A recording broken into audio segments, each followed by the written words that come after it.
But this Billionario.com, I invited them over. Si Melanie Menchas, who wrote this article. This is a legitimate business that we are into right now. 10% lamang yung aking pong biniling share dito. Pero mukha ko ang inlabas nila, ha? Never na kinontak ako. I'm working in Congress 4 times a week, Monday to Thursday. Our office is open in here daily. I have an office in my district 7 times a week. Pero alleging dito po na kinontak nyo ako, never nyo akong kinontak. Where is your factuality? Billionario.com. And even the owner, si Hil Kabakungan, kilala kita, kilala mo ako. It's either you were used by this extortionist or you were used by other people who are connected with illegal gambling. Which is which? You can never stop us. To all those media, no?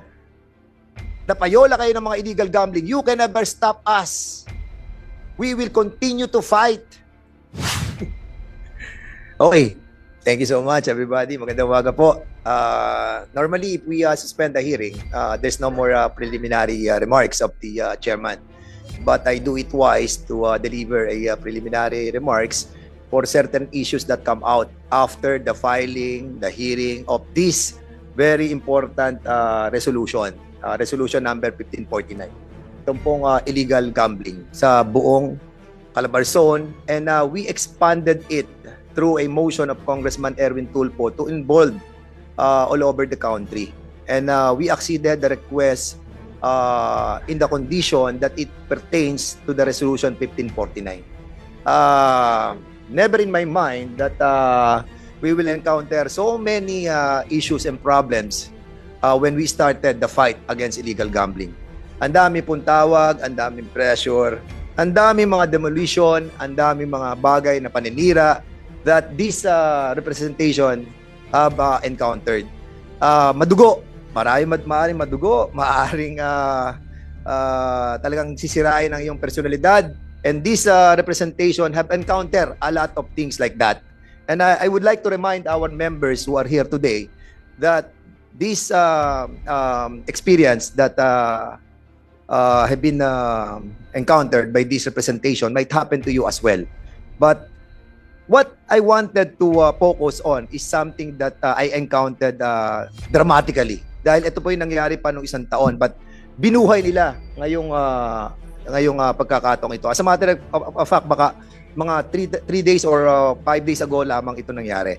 Alam nyo, I just wanted to share yung sinulat ng Billionario.com na kung saan sinimulan yung paninira sa akin, na kung saan binabanggit nila dito yung isang bagay tungkol doon sa maliit na bahagi ko dito sa cargo airlines na to na almost 10% lamang.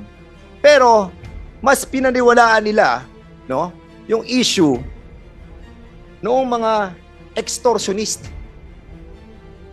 na ang trabaho nila is to attack and collect. This is the blacklist arrow na kung saan palasak ang ginagawa sa cargo airlines.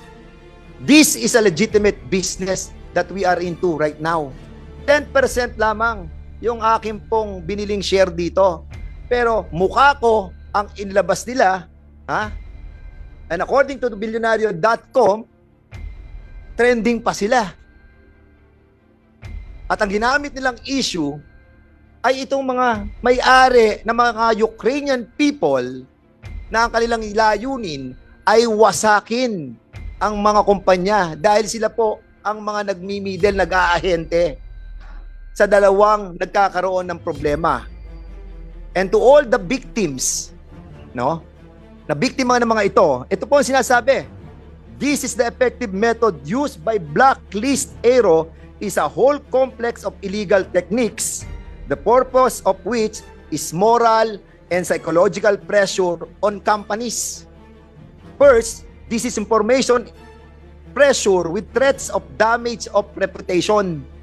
This includes posting false and fake information on the internet or social media. In legal terms, this is called defamation, and blackmail.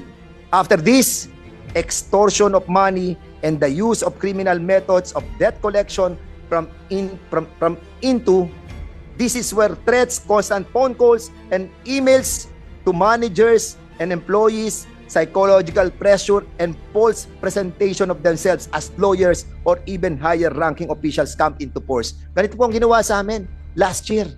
Ang ginawa po nila, lahat halos ng mga congressman dito, pinadala nila ng email. Lahat ng mga senador, pinadala nila ng email. No? At nung hindi naging effective, ang kinontak po nila ay mga media. Hindi po nila lahat ng media. But this Billionario.com, I invited them over.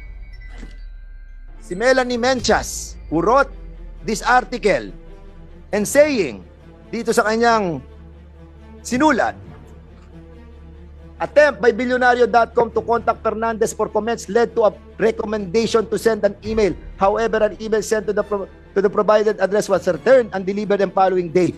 Never. Nakinontak ako. I'm working in Congress 4 times a week, Monday to Thursday. Our office is open in here daily. I have an office in my district 7 times a week. Pero alleging, dito po, na kinontak nyo ako, never nyo ako kinontak. Where is your factuality? Billionario.com. And even the owner, si Hil Kabakungan, kilala kita, kilala mo ako. It's either you were used by these extortionists or you were used by other people who are connected with illegal gambling. Which is which? You can never stop us. To all those media, no? Napayola kayo ng mga illegal gambling, you can never stop us. We will continue to fight. It's better to fight and lose than never fight at all. Ang sinasabi ninyo kasi, sa media, sinasabi nila, mga nigas-tugon lang yung mga congressman. After that, wala na rin mangyayari. It's better to fight in few than not at all. Ang tagal na ng problema ng illegal gambling, years and decades ago. Problema na natin to. Pero meron pa rin mga nakikipaglaban dito. Ang sinasabi nila, yung mga congressman na yan, nagpapataas lang yung mga presyo yung mga yan. But it's better that we are fighting than none at all. What we are trying to say, even our ancestors, yung mga nakipaglaban sa mga Espanyol, 333 years bago nila nakuha kanilang freedom. Even nakipaglaban tayo sa mga Hapon, nakipaglaban tayo sa mga Amerikano, it's not an easy fight. Even the illegal gambling is not an easy fight. And you cannot even accuse us. Shame on you for accusing us that we are just using this committee to gain something. If one or several congressmen who are here to fight and gain something, shame on them. But if one of us or all among us is fighting to eradicate illegal gambling, salute to all of us. Sana, mag-ingat naman po mga media. Huwag naman po ganyan. You join us in this fight. And don't judge the feelings and the hearts and the minds of our members in this committee. Because we are fighting for the moral values of our community and the future of our children. Yung ating pong nangyayaring mga sugalan na illegal, okay na yung legal eh. Huwag nyo nang gawing illegal. This is a lonely battle. This is a lonely battle. Ang kalaban namin andun, maraming pera. But we will never stop. We will never stop.